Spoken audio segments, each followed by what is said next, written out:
Let's talk about overpopulation. What? I'm offended. How dare you? Things that stand in the way of intelligent discourse on an important subject. Next. Calling. Call a growth buster. Whoa. Welcome back to the Growth Busters podcast about coming to terms with limits to growth. In this podcast, we hold your hand as you come to terms with limits to growth. We've outgrown the planet. We've hit the limits and we've gone beyond. And that rubber band is going to snap back. So we'd best figure out how to shrink the scale of the human enterprise before Mother Nature does it for us. I'm Dave Gardner, director of the documentary Growth Busters Hooked on Growth, and founder and chief scientist at the Institute for Advanced Growth Addiction Studies. And I'm Stephanie Gardner, Growth Busters advisor, environmental law and policy buff, and sustainable energy nerd. For cutting-edge information about our culture's unsustainable love affair with growth and what we can do about it, visit growthbusters.org. All right, well, let's jump right into it, Stephanie. You know, when you talk about overpopulation, what generally happens? People get a little uncomfortable, to say the least. Why is that? You know, more often than not, you do get some kind of pushback. Somebody says, well, don't most carbon emissions come from the developed world where fertility rates are quite low? Or they take offense that you're white and privileged and somehow blaming people who are black or brown and impoverished, even though you're not. And we need to always make that clear that we're not. A lot of times you get the claim that there's enough food to feed all 8 billion of us. It's just not distributed fairly. A lot of it's wasted, etc. Sometimes you just get, you're an eco-fascist. I don't know. Many people are really just uncomfortable acknowledging or discussing human overpopulation. What bullet points would you add to that list? I would say that it's not rational a lot of the time. It's sort of a gut reaction and also, I think it's also based on this idea that, hey, I'm a free person. I can do whatever I want and my decisions, so what if it impacts other people? So there's a lot of different things at play here, right? There's a lot of different cultural, religious things happening in the background. And so it's often hard to even know where this reaction is coming from for each person. Yeah, and people just jump to conclusions. There's an awful lot of misassumptions. And of course, the conversation gets shut down all too often, and that just keeps those misassumptions and false conclusions persistent.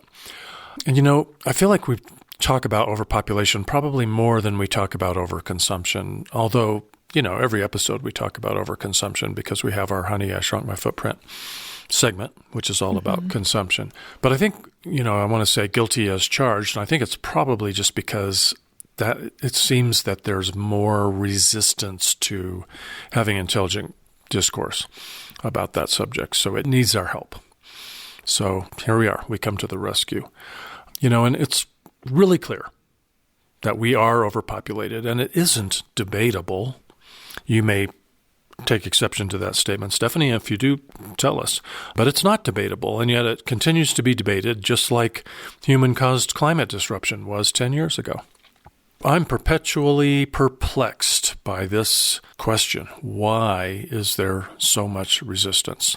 So, when early in February, a member of the Growth Busters online community, link in the show notes, shared in a message thread that he had just had one of the most rewarding yet scariest experiences of his career, I thought we really need to invite him to have a conversation with us. I'm so glad you did, because we really got to hear firsthand from him very quickly after his experience what went on.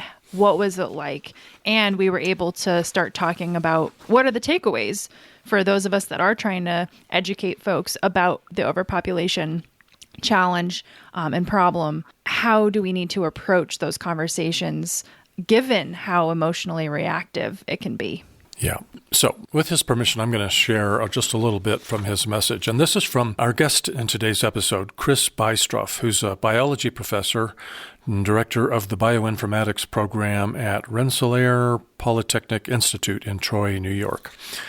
Quoting Chris, "Well, I had quite a time yesterday in class. I presented my 2021 paper, Footprints to Singularity, to a group of 10 biology graduate students. They tore it apart. One woman lectured me on food distribution programs. One student lectured me on racial justice. It was both the most rewarding and the scariest one-hour class meeting in my long career as a professor of biology. Skipping ahead a little bit. It was so rewarding because a room full of graduate students were openly and aggressively criticizing my work. The norm is the opposite. We publish papers. Nobody reads them. Science is usually esoteric. Only a few people find it worth their while to carefully read papers. Skipping ahead a little bit. So it was exciting that 10 students took the time to read the paper. And then the scariest part was the level of emotion in the room. The topic of population had triggered several of the students to lecture about themes sensitive to them and not part of the paper. Skipping ahead again, their anger and indignation were evident in the body language and the spoken words. And then he wraps up with, I wonder if anger and indignation are what prevents productive discussion of population. It was out in the open yesterday in the classroom. I declared the classroom a safe zone, but it is not generally out in the open. Instead, it is a global sullen silence. Let's get it out in the open, shall we? We need a global therapy session. So here we are. The therapist is in. Yeah. Should we jump into our conversation with Chris? Let's do it. Chris, I'm glad to have you join us and thrilled to have this opportunity to maybe get some insight into a lot of the challenges that surround communicating about the overpopulation subject.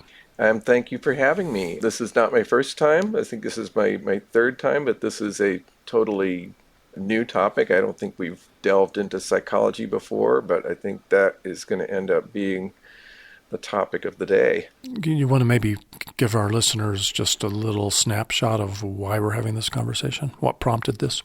A little background on why I'm here. I posted a note in the Growth Busters website about my experience last Friday with teaching population to a bunch of graduate students, 10 graduate students, biology grad students, all PhD grad students, and it kind of blowing up in my face. So I thought I would run that by. It was a situation that was emotional enough that I felt like I needed to write something and get a little bit of support from others that may or may not have had this problem of trying to talk population and getting a angry response back. So, therapy session, if you will. So, spoiler alert, you say it blew up in your face, but did it end well? I think it did end well. It ended more well. It was on track. I think we needed to have that session continue longer. It went a half hour longer than our scheduled 1 hour class meeting, but we really didn't completely resolve things. So it got to the point where emotions had toned down enough that they were starting to ask real science questions, and I was really thankful for that. So I would characterize this class meeting as so both. It was breakthrough for me in the sense that I had 10 people for the first time in my life sitting in front of me that had read my paper on population predictions and modeling, and prepared to ask questions about it. That was the breakthrough. But the other thing is that it ran into these emotions. So let me just recount it to get everybody on the same page. I asked the students for this Friday meeting to read my paper, which is called Footprints to Singularity, published in 2021 in PLOS 1. And they all read it. And then at half an hour or so before the class time, a student came up to my office and said, all of us are waiting for you in class. Do you want to start early? Whoa.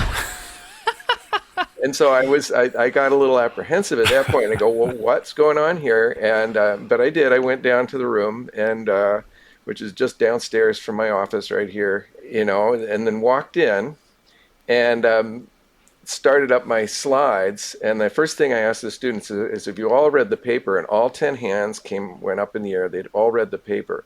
So I canceled my talk. And I said, okay, and I did sense something. So I sat down with them instead of standing behind the podium. And I sat down and I said, let's talk about this. I think let's go around the room. Nobody wanted to start the discussion, so I had to call on them.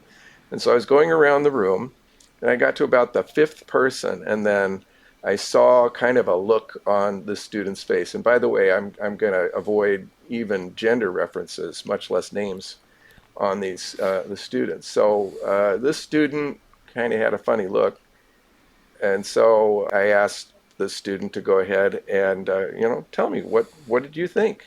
And four other students had answered these questions before with kind of non-committal. And this one went ahead and started to lecture me on issues of food distribution. Now, the lecture went on for a while. I don't think I need to recount that whole thing. The gist of it was there is no real population problem. There's a problem with distribution of food. But the tone of it is what I was focusing on, is that this was not a question. It was an attack. It was emotional. It was a reaction to it. I know I'm human. I recognize when emotion is coming in my ears and my eyes. And one may deny it, but that's what I heard, that's what I felt. And another student then chimed in and picked up on a different theme, which was a racial justice theme. And then again, just started to lecture me. This is not normal in a science class to have the students come in and lecture you. Yeah, I find it kind of mind-boggling that the assumption is that the student knows more about the subject than the professor. It's kind of like that. Now, I have to say, graduate students are more likely to do that than the undergraduates. Undergraduates are kind of more intimidated by a professor, but not so much the graduate students. And also, I think I have a decent rapport with them. And also, one of the first things I said is, this is a safe zone. You're okay. You can say whatever you want. And maybe that opened the door a little bit. So I was asking for it. And this is what I got. I got food distribution. I got justice issues coming out. And it was not in the questioning format. It was not saying, do you think, Professor, that there's a connection to justice or unrest with this population model? It was not that. It was I'm offended, how dare you response. Can you give us like a, kind of a really encapsulated description of what this racial justice critique was? Probably not. It was long and it was all over the place. It was some personal history and some global South messaging. So some that is accusatory. They said what you're saying is, that the global South has to downsize or something to that effect. Paraphrasing. Pretty common misassumption. Yeah, it was a knee-jerk reaction. Okay, so and I teach a course in human population, and I've seen knee-jerk reactions, and I ask the students in that course to understand these kind of reactions, because that's part of humanity, is to try and understand the brain and why we have these reactions. And so I was witnessing it, and it was hard to jump in. If I jumped in, then the student would cover that and it'd go back into a rant. So that's kind of the situation. Now, what happened after that was, so I was sitting down, I was feeling myself a high degree of emotion, and that emotion was fear. I was rationalizing, I was saying, I have no reason to be afraid. I am not being threatened with spears or guns, but I'm afraid. And I realized that was a reaction to a room full of people that were angry at me. It was two of them doing most of the talking. Two others also contributed to this, but these students are the first year. They're kind of a clique. They stick together. They show up before class and are talking with each other. And after, I've taught them a couple times now, and I leave the room, they're still there, just and having their social interactions. So I feel like they're close. I feel like when one of them takes up a topic, the other ones automatically support, just like any, I don't know, group of mammals. So there was nobody coming up to my defense. So I felt afraid, like the one dog that the rest of the pack starts to pick on.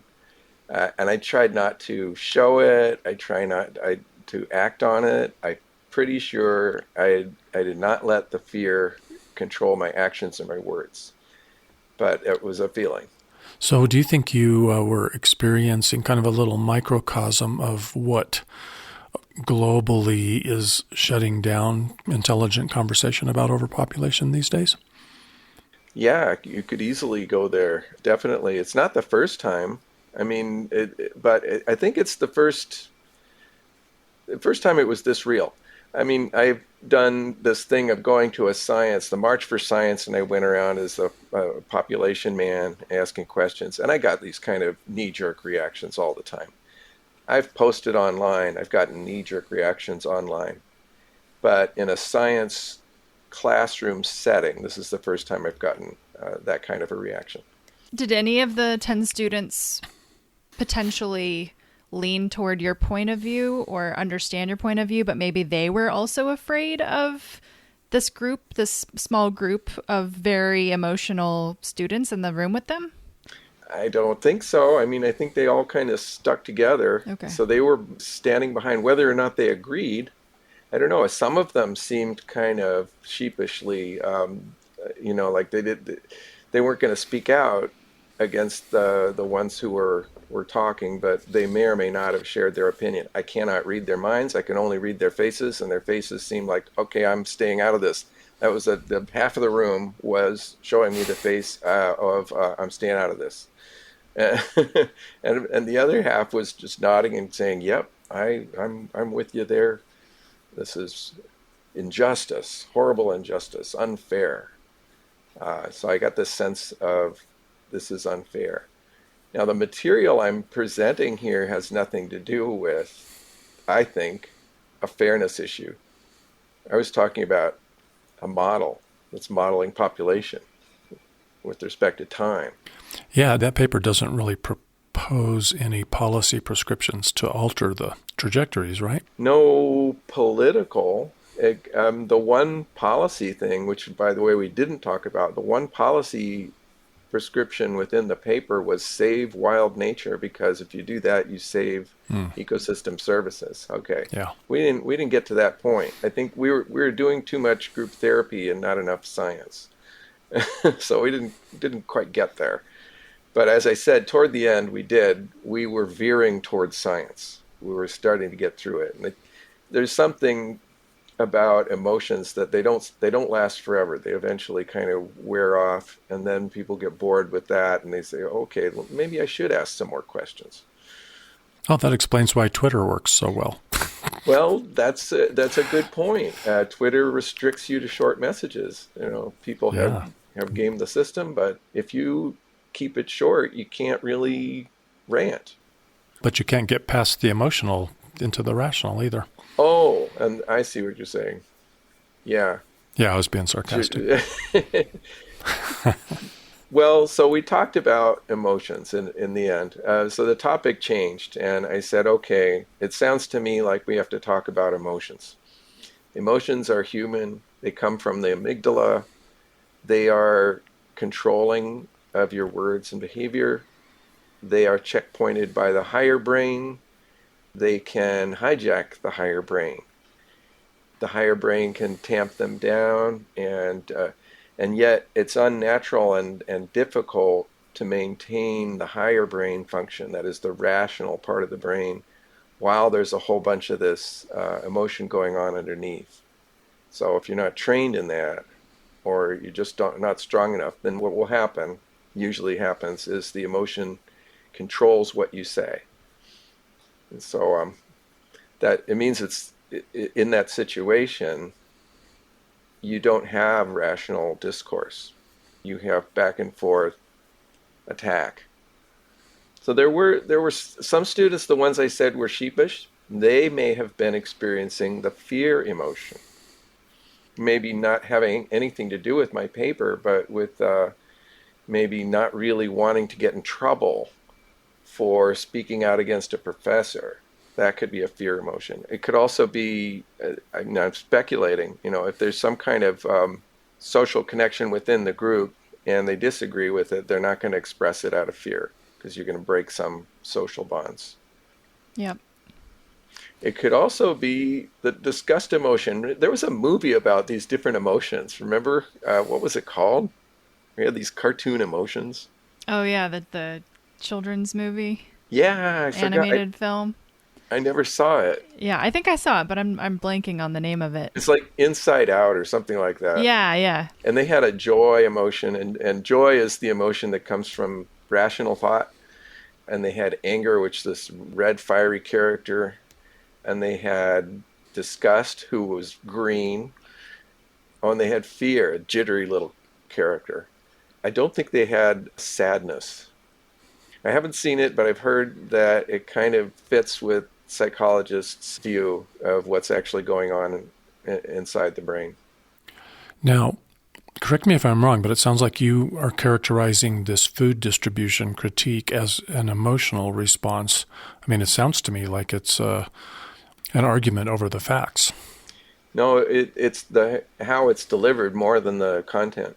So anything, factual or not factual, can be delivered with an angry voice or a scared voice or the voice of disgust. Disgust emotion, by the way, is the one that shuts things down. So the disgust doesn't talk. Disgust walks away. And the fear voice doesn't get heard that much. So usually if there's somebody voicing an emotion, it's an angry emotion. So the people that were arguing that your paper, your model is working on the wrong problem, that the problem is really just food distribution problem. What was their emotion? They were offended? Yeah. Did you get into that in the conversation? I don't know. I don't want to put words in their mouth, but the idea, I guess, was that I'm not talking about justice issues and what should be done. I'm not talking about infrastructural things. I'm not talking about solutions, and that was offensive somehow. So food distribution, better food distribution is, I think, viewed by some as a solution. I have two problems with that. One is, in a science paper, it's not politics, and solutions are something that should come later. First, you have to understand. And so I'm all about trying to understand it, not jumping to the solution, which is kind of like jumping to a conclusion. So that's why I don't talk about solutions in this paper. So I just want to write a paper that understands the system. Yeah, and I guess the other, what was the number two thing, was it's kind of political. It's outside my field. I can't really, I don't want to delve into something that's outside my field. And maybe the other number two is I don't really think it is a solution. I don't think food distribution is a way out of the population problem. I don't think it is an escape. In fact, it's an avoidance of the problem. Mm-hmm. People still need to eat. Will it save us if we have perfect food distribution? The limit is still there, even if we have perfect food distribution. Food distribution doesn't tell you how much food you can produce. It just tells you how it's distributed. So the emotion is that there's people starving, and you're blaming them. You're saying somehow. I don't see the rational connection between modeling population and blaming the poor. But I think other people feel that, and they get triggered with that. It's the same thing about, when you bring up Malthus and Malthusian, it's considered bad manners to do that because you're blaming the poor, you're blaming the global south. So anyhow, that's my take on food distribution. I think it's an escape from the issue it's at hand at best. But if I came back and say, no, you're missing the point, I would have just gotten another lash on my back. I felt like I couldn't really address that issue in the emotional circumstances of the room at the time. Should I have? Maybe not. It's really interesting that you said at the end, you all started circling back to the science, and I think this idea that science is the opposite, or should be the opposite of the emotional. It should be, based on facts, evidence, peer review, iteration, which is quite different from an emotional gut reaction without having all the facts and being very biased. So I guess I'm wondering, as the conversation came back toward the science toward the end of the 1.5 hours, how did that help the emotional tone? How did that influence the students' perception of your research? Maybe not so much, because we didn't really get to spend a whole lot of time, and it was just kind of slowly slipping into that space. And by the way, science is emotional. It's not completely unemotional. The emotion associated with discovery is joy. And science is about discovering things. And why do we love science? Because we feel joy. So and I say this because now I'm remembering one of the responses by a third student. Another one started to pipe in and say, oh, you can't cancel our emotions. Emotion, we have the right to these emotions. So there's maybe a little misperception that science is dry. It is an emotional thing, but it's a joy emotion, joy and frustration. But it isn't also rational and logical, and you have to, in science, it seems to me like you have to back up what you're saying, and your emotions about it should kind of be off to the side, if you will. Joy is allowed at a conference. If you go and you go to a scientific conference and you express joy about your experiment, nobody will shout you down. What will not happen at a conference ever, as far as I know, is somebody get up there and give an angry talk about the ribosome, or or go up there and fear may come in, but it's not usually, even if they're talking about climate change, you don't hear them speaking in scariness. You don't hear Stephen King type of language when you're hearing a science talk, nor does that help the science. Presenting something in an emotional way in no way makes it stronger, unless that emotion is joy. So I'd say you're mostly right. You try to keep away from those emotions, but the one emotion that's certainly allowed is joy. So you're kind of explaining why it's almost the scientist's duty not to be the one trying to sound the alarm and inspire better behavior. That's somebody else's job. Well, I'm the last one to say it's somebody else's job. In fact, I'm more on the how can we do this? We're not prepared. A scientist isn't trained in emotions. As you can tell from my speaking, our take on emotions is to go investigate the neurobiology of it. We're not therapists. I did my best. I basically just let them talk. But we're not trained in that, but we should be. We should learn how to do therapy. Well, you sort of started to answer my next question, which was kind of how did you guys track, what did you do or what happened in the conversation to help work through the emotions so that you could get to the rational discussion? I think just letting it play out. I think it was just letting people talk. I had my answers. I also talked quite a bit, and I did that as a kind of a preemptive measure. I thought that, okay, I've heard these two students lecture at me. I don't want this to get out of hand. And I know that the one thing I know about emotions is that they die off over time. And so I thought, okay, I'm going to give them a little bit of lecture. And I invented this lecture about the brain. And just talking, soothing, I thought, although I was in a fearful state, I was trying to be soothing and say, this is a safe zone. This is what's happening in your brain, blah, blah, blah, until I could see people maybe sitting back, thinking again, and that hope, start up the conversation. It didn't go away. It did not go away immediately. It did take some time. It helped that we changed the subject about midway through. So it sounds like what you didn't do would be maybe what even my knee-jerk reaction would be, which would be to explain why even perfect food distribution doesn't solve the problem.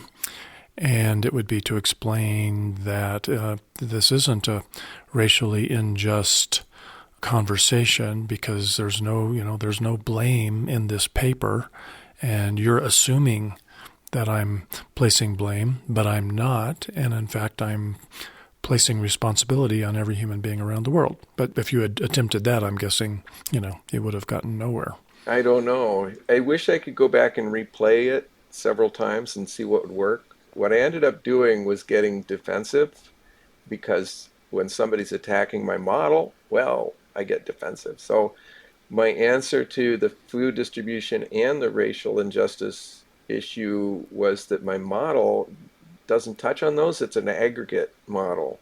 It's a big, 30,000 foot view model. It doesn't get down there. And that was, I realized, kind of a avoidance posture on my part. But I'm thinking probably wise. I was in that, I really did feel kind of the butterflies and things. I was going, wow, this is weird. So I got a little defensive there. It's still true that the model is aggregate, that I avoided modeling food distribution by treating the human population as one pot. Yeah. So you wrote back on the Growthbusters online community at groups.io, you wrote, I wonder if anger and indignation are what prevents productive discussion of population. It was out in the open yesterday in the classroom. I declared the classroom a safe zone, but it is not generally out in the open. Instead, it is a global, sullen silence. Let's get it out in the open, shall we? We need a global therapy session. So this is exactly what we need to talk about. And I mean people in the Growthbusters community and communities like it. Do we, let's say, trigger the landmine? That's to put it harshly, I guess. But if there really are sullen indignation out there that we're not hearing about, and I really do think there is, you're never going to break that ice if you don't do something, if you don't get them to talk. And how do you do that? And I do not have an answer for that. Oh, darn. I have this lofty position of a professor, and I can get people to say things because I grade them on it, but people don't have my wonderful position. So what do you do? Maybe Stephanie has the answer for us. I think I just see a lot of avoidance, a lot of checking out, a lot of just persisting in that emotional reaction and refusing to hear any other point of view. Like, we need to figure out a way to offer an olive branch, proverbial olive branch of, hey, can we sit down and talk about this? We know it's going to be a hard conversation, but I think it's an important one. But how do you break through that avoidance barrier or that emotional barrier? And isn't that avoidance barrier itself an emotion? Yeah, probably a lot of fear. Well, it's a disgust, which is maybe a different flavor of fear, but one where you move away from it. Yeah. So, and that's the major emotional response that I've had, is just not wanting to keep the conversation going. They just check out, like you said. Well, I've been watching for 20 years a number of activists around the world and advocates, and I would include Paul Ehrlich among them, who have been trying to have that global therapy session, or maybe they've been trying to have the conversation. Maybe the reason there's not many signs of success is because it hasn't been treated as perhaps a global therapy session. But a lot of people have been working on this for a long time and have gotten pretty much nowhere, myself included. Is there nobody you could cite as a successful outreach person for population? We need an example. I can't think of one. Well, it looks to me like Mattis Wackernagel talks about it. I think he writes very well about it and speaks very well about it, and I haven't really witnessed any of this emotional triggering going on, but I just might not be privy to it. Yeah, he has a paper that was we were just discussing on the group that says don't control your footprint. Very Don't reduce your interesting. footprint. And it's not a sarcastic or facetious statement. He's saying it in, really. Don't control your don't he learned, I think. That's another topic for another podcast perhaps, but Well, yeah, I mean, it's on our to-do list. Stephanie and I were thinking we need to talk about that because we have this regular segment of every episode, which is Honey, I Shrunk My Footprint, which kind of is counter to Walker-Knuckle would counsel us not to be doing that or to really change the way we talk about that. you have to get Walker-Nagel on. I read it. I mean, what he said was, if I shrink my footprint, somebody else is going to take that. It's going to just expand. If I have fewer kids, they're going to have more kids. Yeah, but that's not enough of a description to be fair. I wouldn't want to leave people with the impression that that's what that paper's all about. I retract it. Read the paper. Yeah, so I think we have the right question is how do we have this global therapy session? But damn, it doesn't sound to me like we have the answer. Well, the answer is always discuss it more.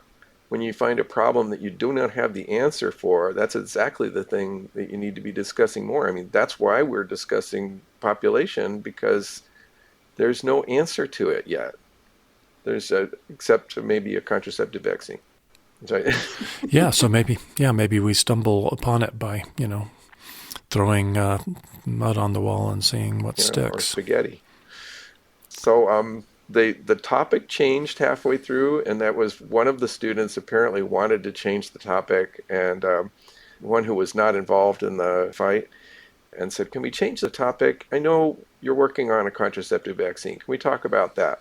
And so we changed the topic, and I think that sort of toned things down.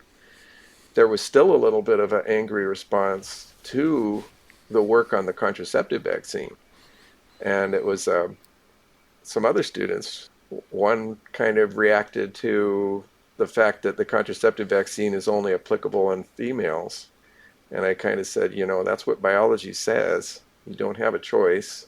When there's a blood testes barrier, you can't use a vaccine on men. Oh, I thought that there wasn't a physical reason for this. I thought it was more of a sociological reason for creating it for women. There might be also a sociological reason, but the reason for me not doing it was that there's a physiological reason why it just doesn't work. That was brought up, and I saw that was my defense for, just making it a vaccine that works in women and females. The other guy says, oh, you're getting funding from this agency that doesn't want their name repeated in public. Uh-oh, that's secret money, dark money. Oh, I didn't know how to answer that except defending. I said, this particular funding agency doesn't want to be political, so that's why they're keeping their name quiet. But this guy just insisted you shouldn't take money from a group that is being secretive, I guess. So that came up.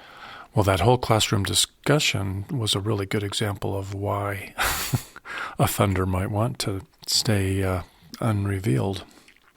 Well, that's a good point. So yeah, I don't want to subject themselves to that. If this got to the ears of the foundation, they would say, okay, we made a good decision. Staying out of it. And I fully support them. They are not equipped to deal with controversy. Well, wouldn't it be cool if it could be a vaccine for men? Wouldn't it be cool if men could shoulder some of this responsibility better than they do, for sure? Yep. And I will be working on that kind of technology as much as I can. There's definitely ways to do it, but it's not going to be a vaccine. It's going to be a pill. The male contraceptive pill, there's already a male contraceptive pill, but it is also a hormonal, and that's not good because men don't want their hormones messed with. So there is another way to do it. And it just needs work. And it needs funding, for Pete's sakes. Nobody's funding this thing. We need federal funding. It'll happen someday. Yeah, I'm just sitting here thinking about pickup trucks. Every guy who takes that pill has to be given a bigger pickup truck, unfortunately. That was I did talk to another foundation about funding. It was the Gates Foundation. Mm-hmm. And one of the first things the guy said is your contraceptive focused on males or females? And I said, both. In fact, more, I said male. And he says, no, it should go to women. It should be women. That was Gates Foundation's position on this.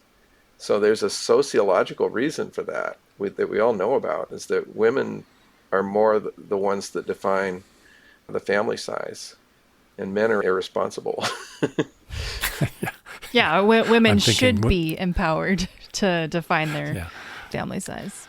Now, maybe we need a pill that makes men more mature. No, I would say women are self-empowered to control their family size. Men are avoiding. They're avoiding it on average. I don't want to bad talk all men, but I think men, on the most part, a lot of them just don't care, or they want more kids. But and that was the view of this guy at the Gates Foundation. Fascinating. We probably should do, and I'm kind of feeling ashamed that I haven't gotten you on the podcast to talk about this World 4 model that you did. And having this conversation is what forced me to finally read that paper, and I'm really fascinated about it. But we don't have time today, so let's have another conversation in a future episode. But let me ask you one question about this model that you put together. You called it World 4. And, World 3 was the model name given to the world-famous limits to growth study done at MIT back in, published in 1972. And I don't know how many years a team of scientists worked on that. 4 years, maybe not quite that long. Probably. You were one scientist, and you worked on your model how long? Maybe a year or a couple of years? Oh, no. I don't know, maybe like 7 or 8 years to get it to this point. Well, calling it World 4 kind of presumes that it is as significant as that limits to growth study. Probably is. You would say so, I assume. You're asking the wrong guy, but because you're not going to get an unbiased opinion from the guy who wrote it. So anyhow, the reason I did it was largely in response to World 3 and my desire to do data fitting and, to match data with the model, and finding it very hard to do with World 3 because there was too many movable parts in that model. So the whole motivation was to boil World 3 down to something that I could play with more easily.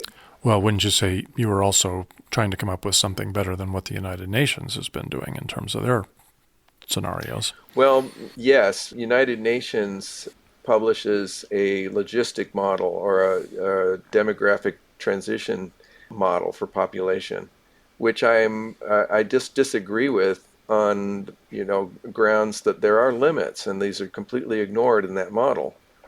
And these are spoken about by statisticians, by economists, not by ecologists, not by those biologists, not by people that recognize their limits.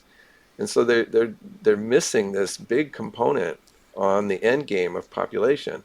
So they think it's going to level out. Ecologists know that population doesn't just go up and level out. It's making an impact on its environment. Impact is felt by the population goes down. World 3 does just a fine job with it. It didn't need to do better than World 3. It does predict population decline. Yeah. But I just wanted to improve the model by simplifying. So people will want to, follow the Growth Busters podcast so that they don't miss this future episode where we give you a chance to kind of explain more about this model. Because, spoiler alert here again, according to your model, we're experiencing the peak of world population right now. That it is not going to go up to 9 billion, and that it could even shrink back down to even 2 billion before the end of this century. That's right. That's what I think. Yeah. And I don't know, and so we'll have tons of questions for you. Like, can that happen?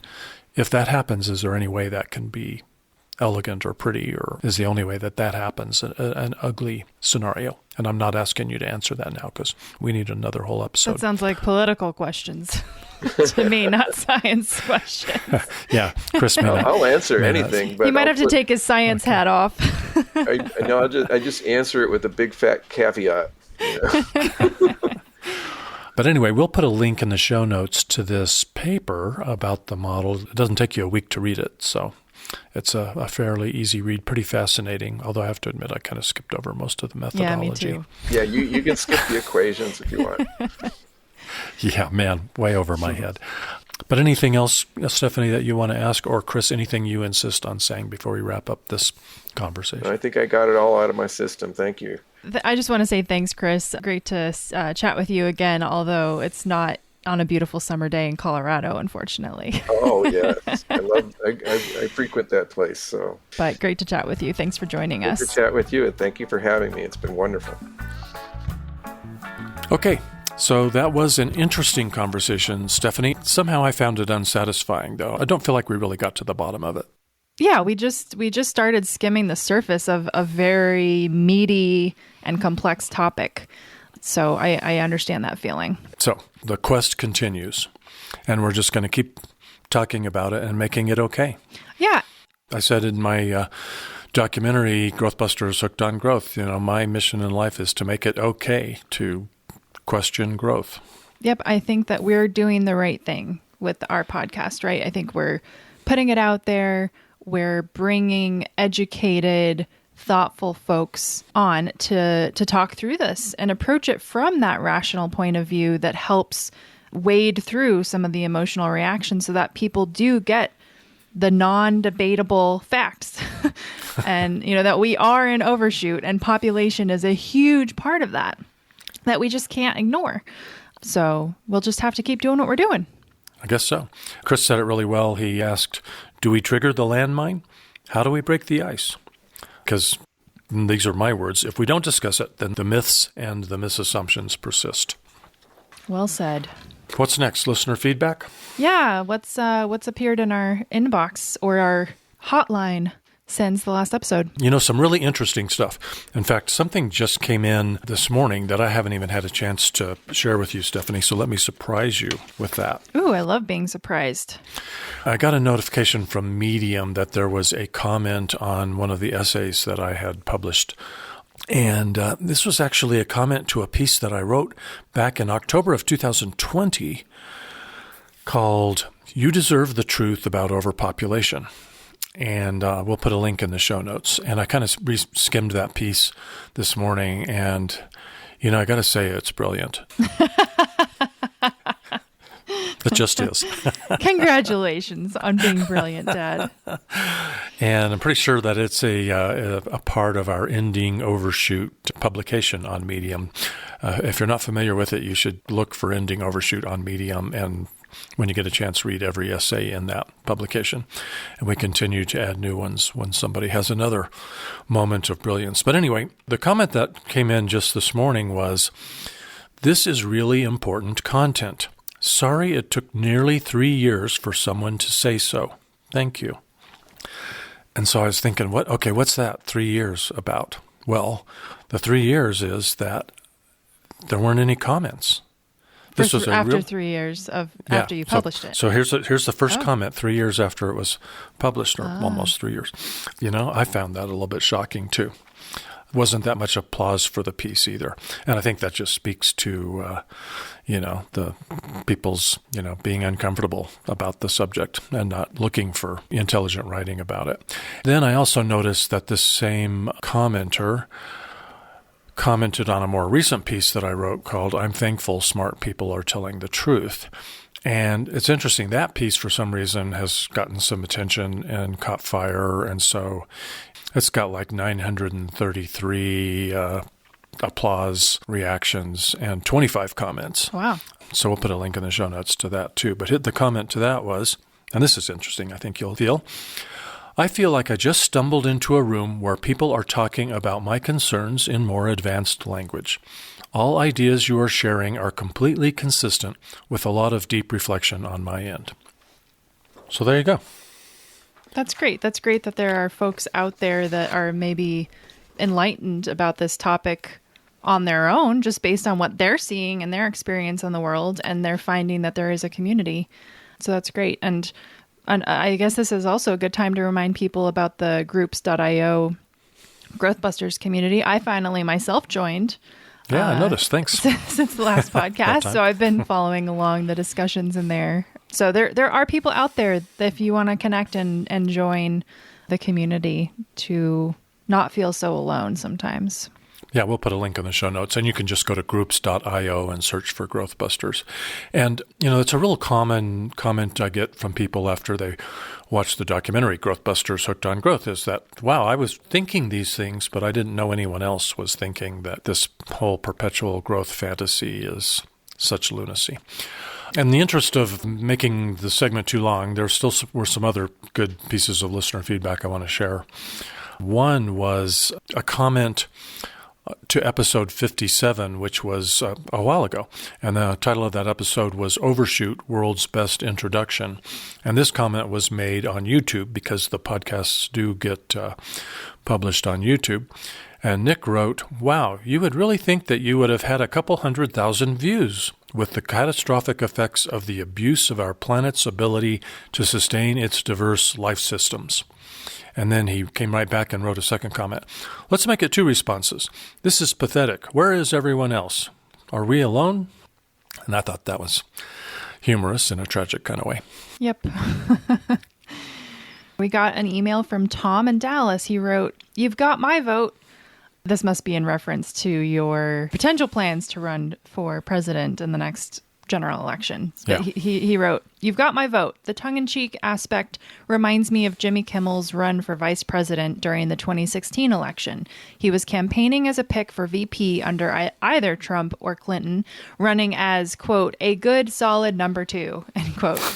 That humor aspect made it memorable and could be an effective tool for you as well." Thanks, Tom. I'd either forgotten or I was unaware of Jimmy Kimmel's vice president thing, so that caused me to dig into that a little bit. And there's actually a website still up and some campaign ads that I'm looking forward to watching, and it might give us some good ideas for the Dave for President project. We also got an email in response to episode 77, which was our last one, fact-checking news of China's demographic crisis, from another Tom, this one in Canada. Awesome job debunking the mainstream baloney.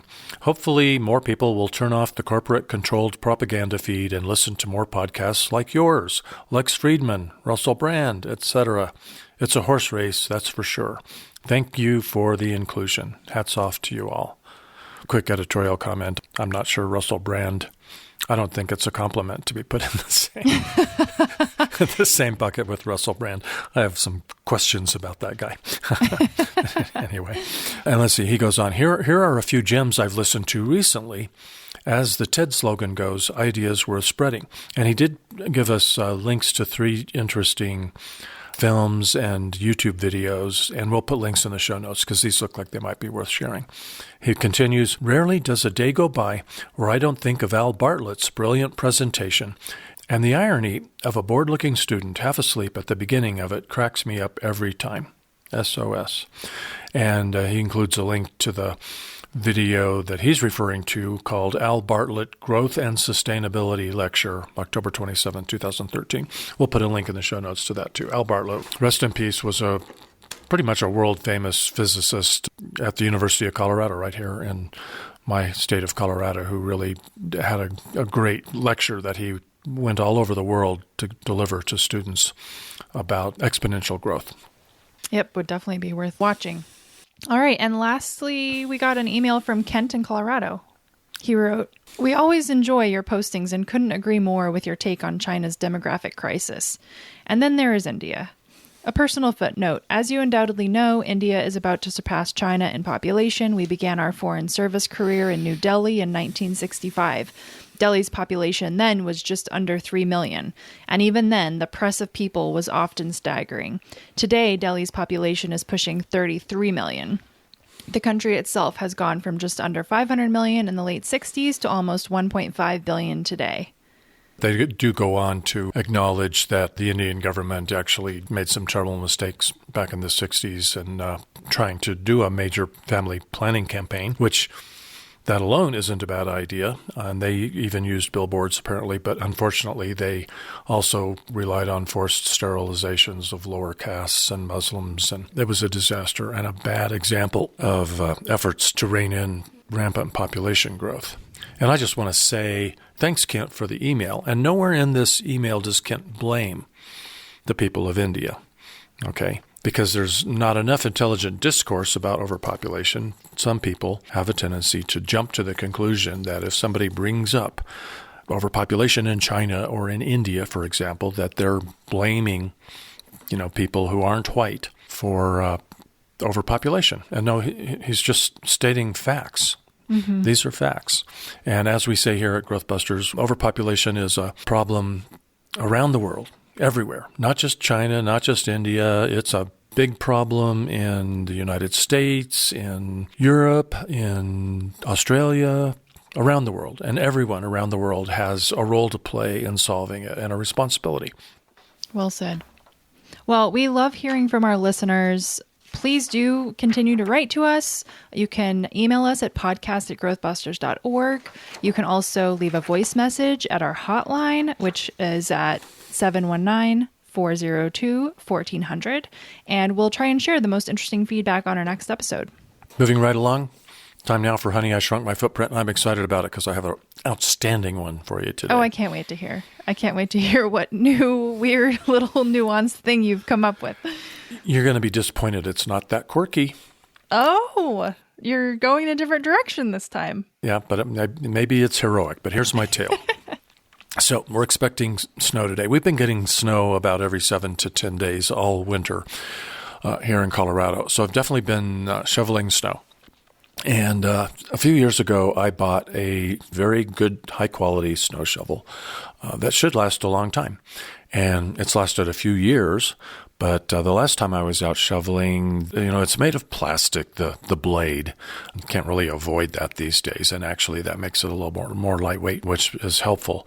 But in order to make it last, the manufacturer had put a metal wear strip on the front edge of the blade that's replaceable.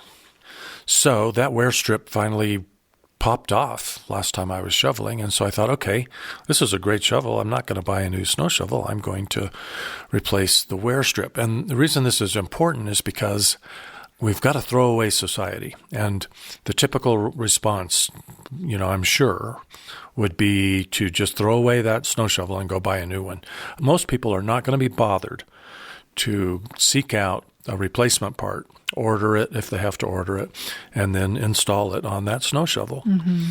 That's the throwaway society, and we've got to get away from that. There's 8 billion of us on the planet. We cannot have 8 billion people throwing shit away. We have to return to valuing durable goods and paying a little more for something that will last a lot longer rather than buying the lowest price item, which we're going to have to replace over and over again. So, it was a no-brainer for me. I'm going to get that wear strip. This is a great shovel. It would be such a waste to throw it away. Well, it was a lot of trouble. It was hard to find. In fact, I was unable to find a wear strip that would fit that shovel. So maybe that particular manufacturer doesn't even try to make it so you can replace it. But I found one that was about the same size from another company, and I had to actually go to that company. I had to call them on the phone to see if I could order this part. And the lady on the phone says, yeah, we can't really get any of the retail outlets out there interested in selling these. They'd rather just sell you a new snow shovel. Mm-hmm. They'll make more money that way. Yeah.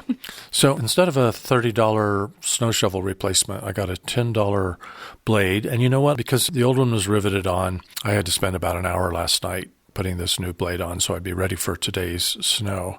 I had to drill a few holes to make it fit. But I'm proud of myself for doing that effort rather than causing a bunch of resources to be mined, transported, manufactured into an entire snow shovel all anew. Well, that's a great one. And as usual, my footprint shrinking story takes forever to tell.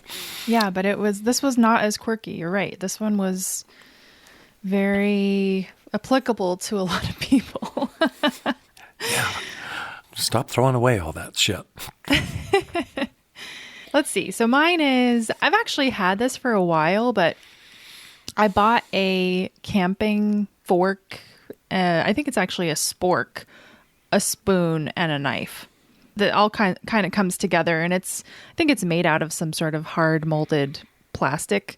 But I bought it years ago, and I use it whenever I'm, eating out from like a quick takeout type place where they don't have ceramic ware or metal forks and knives, which I try and minimize to begin with. Like this is a rare occasion for me, but if I do, I happen to make sure I bring my reusable fork or spoon so that I'm not using plastic cutlery.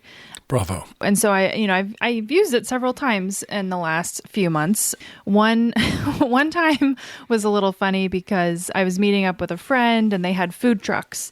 So we got some Vietnamese bowls or something from the food trucks, and I pull out my reusable fork and I'm eating. My friend, she just doesn't do that type of thing. She ended up getting a plastic fork, dropped it on the ground. So then she got another one. And I'm like, oh no, I try so hard. But then my husband and I, we walked to a local froyo place the other night. We had to walk like, I think, a mile and a half just to get there. So we kind of get our exercise in, and then the froyo's the treat at the end. And I brought my spoon and everything. And when I got in there, I asked the high school student working that particular evening, I said, would it be possible for me to bring my own bowl to get froyo? And she's like, oh, I just thought of that idea. I think that would be a really cool thing. I don't know if that's allowed or not, but I actually thought of that the other day, and that's a great idea. So the jury's still out. I think I might try and maybe next time I'll just show up with a bowl and see how they react, whoever's working that night. But yeah, just trying to minimize the disposable culture that we live in. Yeah, I find myself frequently taking a reusable metal cup somewhere when I know I'm going to be served beverages in a throwaway plastic cup that might be recyclable, but probably won't get recycled. And, I have a couple other really quick footprint shrinking stories for you, Stephanie, because I think you'll find these interesting. One is just 2 days ago, I took your grandmother out to lunch, and as is our habit, we rarely eat our entire meal at a restaurant because most of the time the portions are bigger than they need to be. And rather than just sending half a plate back to be wasted in the garbage, we take leftovers home. And rather than throw away leftover containers from the restaurant, I always bring a few reusable containers with me. And I found it shocking when the waiter came and said, "Are you going to need a couple boxes?" And I said, "No, we brought our own." You know what the waiter said? He said, "Wow, that's the first time I've ever seen that." Can you believe that? I'm not surprised. You're not? Are you really surprised? I'm surprised. That's terrible. I can't believe that's... Look around you. Look at how Americans live. I'm not surprised at all. Man, we got to get with it. And then the other thing interesting, at the beginning of the year in Colorado, it became a new law that most stores cannot just give you those plastic shopping bags, those basically throwaway plastic shopping bags. They can still use them, but they are required to charge you 10 cents a piece if you use those bags. So you can save the 10 cents by bringing your own bag or your own reusable bag, ideally. So it's a step in the right direction. I think in another year, then they have to do away with those bags completely. And I was glad to see that. But I had a bag full of some of those old bags that I had collected over a long time because inevitably, I just end up here and there with bags that I couldn't avoid. And I collect them and I take them back to the grocery store where they will recycle all that. We hope that they will recycle it. Yeah. Well, I went into the grocery store. I couldn't find the big bin to put those in. So I asked one of the store clerks, "What happened to the bin? Have you guys done away with that?" And she said, "No, we had to move it behind the customer service counter because people would come in and they would not have any reusable bags. So they would go fish bags out of the bin to use rather than pay 10 cents a bag for grocery bags." And that's a problem. Why? Well, that's what I was thinking, because I was thinking, wow, that's a perfect reuse. Yeah. Reuse is good. But I'm thinking that they probably just didn't like the idea of potentially dirty, contaminated Contaminants, bags yeah. being put on the conveyors and all that. So sort of understandable. But darn, that's too bad, because that would have been a great, we should have been doing that all the time, just having a way for people to reuse bags when they walk into the grocery store. That would have made a lot of sense. Yeah. Maybe it will come to that. I don't know. Well, anyway, if you have a noteworthy way of shrinking your footprint, we'd love to hear about it, and we'll share that on the next episode. So you can email podcast@growthbusters.org or write a comment at this episode's page on the Growthbusters website, or leave a message on our hotline, 719-402-1400. Dad, I think having these conversations is just so important. So we would ask that if our listeners feel compelled, share this episode with people you love. Anyone that you think needs to learn about the limits to growth could benefit from hearing this type of discussion. So please do share. Yes, please. And be sure to follow the podcast on your podcast app so you don't miss an episode. Check out the Growthbusters online community at groups.io. And we want to thank Jake Fader for writing and producing the Growthbusters theme you hear at the open and close of this podcast, and Carlos Jones for singing it. And of course, learn more about the issues we discuss in this podcast at growthbusters.org. And that homepage is also where you can donate or get on our email list. That's right. This is a nonprofit project, so we run on your donations. Meanwhile, thanks for listening, sharing, and doing your part. We've got a planet to save. Bye. Some may dream to pave mountains and streams, but not me. I'm a growth buster. Some may just want more, but don't know what it's for, but not me. I'm a growth buster. Don't want a solution at the cost of pollution. They think bigger is better at the cost of the weather. But no, not us. We are the growth busters. Calling, calling, calling, calling.